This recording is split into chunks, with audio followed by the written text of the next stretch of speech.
الحمد لله نحمده ونستعينه ونستغفره ونعوذ بالله من شرور أنفسنا ومن سيئات أعمالنا من يهده الله فلا مضل له ومن يضلل فلا هادي له أشهد أن لا إله إلا الله وحده لا شريك له وأشهد أن محمدا عبده ورسوله أما بعد nínú tírà Khutuwatun ila Sa'ada láàárọ̀ tòní àkọlé tí a fẹ́ yẹ̀wò tí wọ́n jẹ́ àkọlé ẹlẹ́ẹ̀kẹrin ọ̀nà ni al-mahrumu min as-sa'adati tàlẹ́ni tí wọ́n hànà oríire fún tani ò ní ṣoríire tani oríire ò ní jẹ́ tiẹ̀ àbínú wa kọ́lọ́ má jẹ́ kí a wà nínú àwọn tó máa ṣorí ibú láyé àti lálùkìyàmà. Àfáàní ash-shaqa'u fi ittiba'il hawa, gbogbo orí ibú pátápátá ibi ìtẹ̀lé ìfẹ́ inú ló wà. Iqtirafil ma'asi was-sayyi'at, látara ìmọ̀ fa ẹ̀ṣẹ̀ mára, látara ìmọ̀ dá ẹ̀ṣẹ̀ lóríṣiríṣi, látara rẹ̀ èyí tí máa ń kan orí ibú. Ó ní walazatu dunya al-muharrama mashubatun bil madar. Àfáàní àwọn nǹkan adùn, nǹkan yòdòyídí nílé ayé, wọ́n tó yẹ pé àwọn nǹkan adùn yòdòyídí yẹn tó máa jẹ́ nǹkan èèwọ̀ tó lọ wá ṣe léèwọ̀, bí ọtí mímu, bí zina ṣíṣe, bí tẹ́tẹ́ títa, gbogbo wọn pátápátá mashubatun bil madar, ìnira aburú ló ń bẹ lábẹ́ gbogbo wọn. Tẹ́ẹ̀ bá mu ọtí tí ó gbọ́ ẹ̀fí ilẹ̀, ojú ayé rẹ̀ náà ni ó ti rí ìnira ọtí mímu yẹn. Nígbà tí ọtí yẹn bá dá wàhálà sí lágọ̀ọ́ ara, àbí tí ọtí yẹn tó sọ́dẹ̀ tó ná gbogbo owó rẹ̀ tán, ojú rẹ̀ ó wálẹ̀. Bẹ́ẹ̀ náà ti tẹ́tí ta, ẹ̀tún ń ta tẹ́tẹ́, wá jẹ́wọ́ lónìí, ó jẹ́wọ́ rẹ̀ lọ́la, ó jẹ́wọ́ lómi lọ́túnla, ìjọ́kan wọ́n jẹ gbogbo owó rẹ̀ tán, ló bá di onígbèsè. Kò sí nǹkan ẹ̀wọ̀ tí ó ń bẹ láyé àyàfi kó jẹ́ pé ìnira aburú ó ń bẹ lábẹ́ rẹ̀ fún ẹni tó bá ń ṣe. Ẹ wo zina ṣíṣe, látara zina ṣíṣe àmọ́ ìyà aburú làwọn èèyàn máa ń kàn bẹ́ẹ̀, èèyàn máa kó àìsàn níbi zina ṣíṣe, àwọn èèyàn máa náwó iná àpà níbi zina ṣíṣe àti bẹ́ẹ̀ bẹ́ẹ̀ lọ. Wọ́n ní wa hiya sababu shaqa'i fi dunya wal akhirah. So ìmọ̀ fa ẹ̀ṣẹ̀ mára, ìmọ̀ dẹ́ṣẹ̀ lóríṣiríṣi àti ìmọ̀ jìrọ̀mọ́ àwọn kéèwọ̀ tó jẹ́ yòdòyídé ayé, gbogbo wọn pátápátá sábàbí orí ibu ní láyé tá a wà yìí àti ìjọ́ ìgbéǹde kìyàmà. Qala subhanahu, wọ́n ní Olúwa wa Allah jalla subhanahu, ó sọ nínú suratu Taha aya 124, ó ní wa man a'rada an dhikri fa inna lahu ma'ishatan dhanka. Olúwa ní ẹni tó bá gúnrí tó kẹ̀yìn sí ìrántí mi, dhikri ìrántí mi, ìrántí Ọlọ́run níbẹ̀ yẹn òun náà ni ẹ̀sìn Ọlọ́run, òfin Ọlọ́run nínú Quran, nínú Sunnah Nabi Muhammad sallallahu alayhi wa sallam. Ẹni tó wá fi lè gúnrí sí tó ní òkan o, ẹ má fún mi lófin Ọlọ́run kankan o, ẹ má sọ pé Ànábì sọ kankan fún òun o, ẹ fò ń lẹ̀ o, ìyẹ́ kò ń lo ayé òun bó bá ṣe wù òun. Olúwa ní fa inna lahu ma'ishatan dhanka, ilé ayé ìfúnpinpin òní ó jẹ tó ń tàn, ó ń tàn wọn ní gbádùn ilé ayé ẹ̀. Ó lè lówó lọ́wọ́, ó lè kọ́lé, ó lè lọ́lá, ṣùgbọ́n kò ní gbádùn owó yẹn, kò ní gbádùn ọlá yẹn, kò ní gbádùn ilé yẹn. Ilé wọn lè ní air conditioner, yóò sì tún máa gbóná máa wọn. Olùdẹ́dà kó ṣàánú wa. Látara pé kí ni o, wọ́n gúnrí kò níbi òfin Ọlọ́run, wọ́n gúnrí kò níbi ìlànà Ànábì wa Muhammad sallallahu alayhi wa sallam. Wọ́n ní tó ẹni pé fi shiddatin wa dhiqin, inú ilé kòkòrò ń tàn wà, inú òfúnpinpin ló máa wà, gẹ́gẹ́ bí àwọn afáà ṣe tó àyà yẹn. Wọ́n ní qala Shaykhul Islam Ibn Taymiyyah radiyallahu ta'ala anhu ní afá dáadáa fáàgbà Ibn Taymiyyah wọ́n ní kullu sharrin fil alami wọ́n ní gbogbo aburú tó ń bẹ láyé tá a wà yìí muqtasu bil abd tí yóò máa ṣẹlẹ̀ sẹ́rú sábàbùhù mukhalafatu rasul sábàbí aburú yẹn òun náà ni yíyapa tí ẹrú bá ti ń yapa òjíṣẹ́ ńlá Muhammad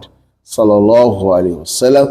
ẹni súnà Ànábì lélẹ̀ tó ní ẹ̀fí mílẹ̀ ẹ̀yẹ kí n sẹ̀mí ayé mi bó bá ṣe wù mí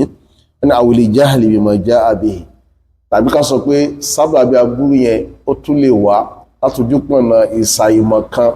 sí tí Ànábì wa Muhammad sallallahu alayhi wa sallam tó gbà wá látọ̀dọ̀ Ọlọ́run ọba rẹ̀ tí ṣe Qur'an alápọ̀lé àti súnà rẹ̀ súnà mímọ́ ẹni wa sa'adatul ibad bákan náà ẹ̀wẹ̀ oríire ẹrú ìtẹ́rú lè ṣe láyé tó lè fi dolóríire wọ́n ni fi ma'ashihim wa ma'adihim nínú sẹ̀mí ayé wọn àti ní àpadàbọ̀ sí wọn yẹn lálkìyàmà ittiba'i risala ó ní máa tẹ̀lé mẹ́sẹ̀jì tí Ànábì wa Muhammad sallallahu alayhi wa sallam tó mú wá tí ọ̀rọ̀ yẹn sọ ni pé ẹ bá fẹ́ sórí ibú láyé àti lálkìyàmà ó sáà yapa Ànábì rẹ̀ Muhammad kó yapa Ànábì Muhammad sallallahu alayhi wa sallam tó bá fi lè yapa Ànábì Muhammad ìbẹ̀rẹ̀ orí ibú nìyẹn láyé yìí àti lálkìyàmà ẹ bá fẹ́ sórí láyé tá a wà yìí àti lálkìyàmà kó máa tẹ̀lé Ànábì wa Muhammad sallallahu alayhi wa sallam ọ̀rọ̀ Sheikh Islam Ibn Taymiyyah òun náà nìyẹn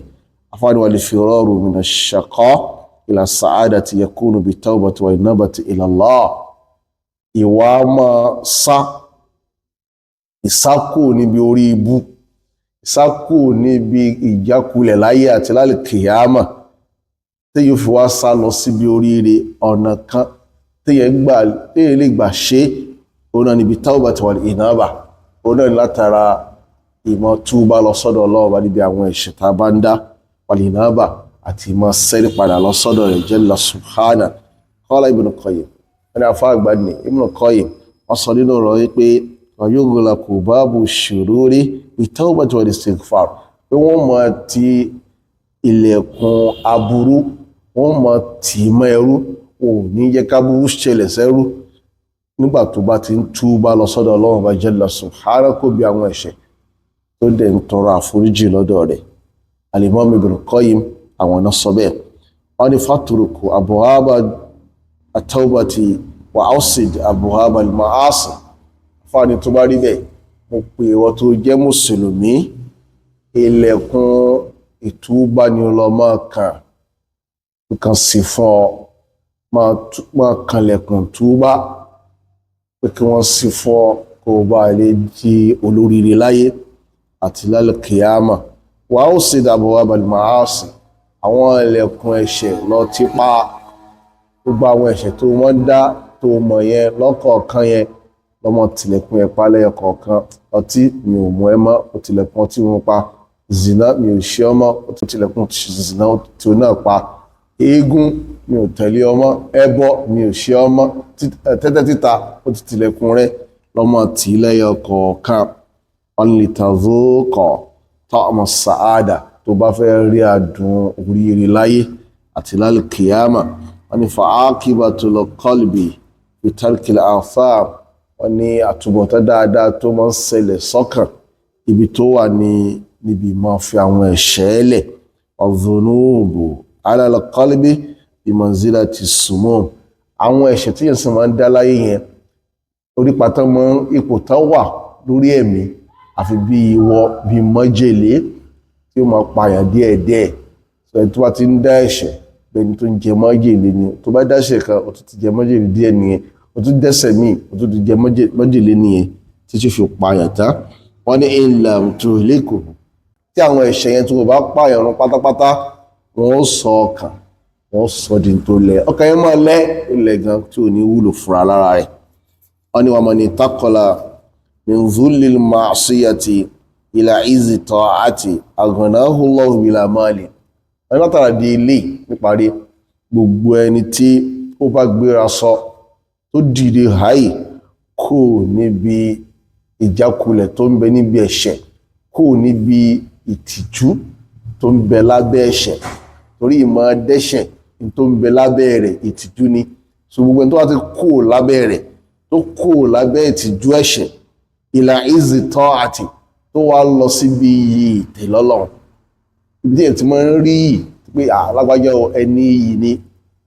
ibi ìtẹ̀lọ́lọ́run ìtẹ̀lé ànábì rẹ̀ Muhammad sallallahu alaihi wasallam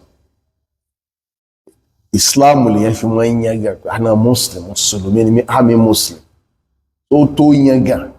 òsùtẹ́ bá dé ayé nílẹ̀ tó mọ́ yìí Islam tó yẹn gà fún ẹgbẹ́ àmì muslim ó fi ẹgbẹ́ mùsùlùmí tó gbọ́ ẹ̀sìn rẹ̀ yìí dáadáa kò ní fèsì ẹ̀ pamọ́ bẹ́ẹ̀ bá ti rí gan nítorí mùsùlùmí ló ń bọ̀ yìí so iyì ń bẹ níbi ìtẹ̀lọ́lọ́run ìtẹ̀lé ànábì rẹ̀ Muhammad sallallahu alaihi wasallam ẹni tó bá wá kú níbi ìtìjú ẹ̀ṣẹ̀ tó bọ́ síbi iyì ìtẹ̀lọ́lọ́run ìtẹ̀lé ànábì sallallahu alaihi wasallam ó ní aghnahu Allahu bila mali ọlọ́run sọ ọ́ dọlọ́rọ̀ ọlọ́run máa sọ ọ́ di ọlọ́rọ̀ kódà kó mọ́ ní material wealth lọ́wọ́ báyìí kódà kó mọ́ ní owó lọ́wọ́ báyìí ọlọ́rọ̀ sì ni ó jẹ́ torí pé ọ̀rọ̀ gangan tá à ń sọ ọ̀rọ̀ tọ́lọ́wọ́ bá máa ń rọ̀yàn tá à ń sọ tó yẹ pé ọ̀rọ̀ àlùbáríkà ni ó náà ní ghina nafs ọ̀rọ̀ tọkàn ayọ̀ ọkàn kò lówó lọ́wọ́ kò ní káàṣì lọ́wọ́ ṣùgbọ́n ọkàn rẹ̀ balẹ̀ ọ̀rọ̀ ń bẹ lọ́kàn rẹ̀ kò ní máa garùn owó olówó kò ní máa garùn olé onílé ìyẹn gangan lọ́rọ̀ so ẹni tó bá ti tẹ̀lé Ọlọ́run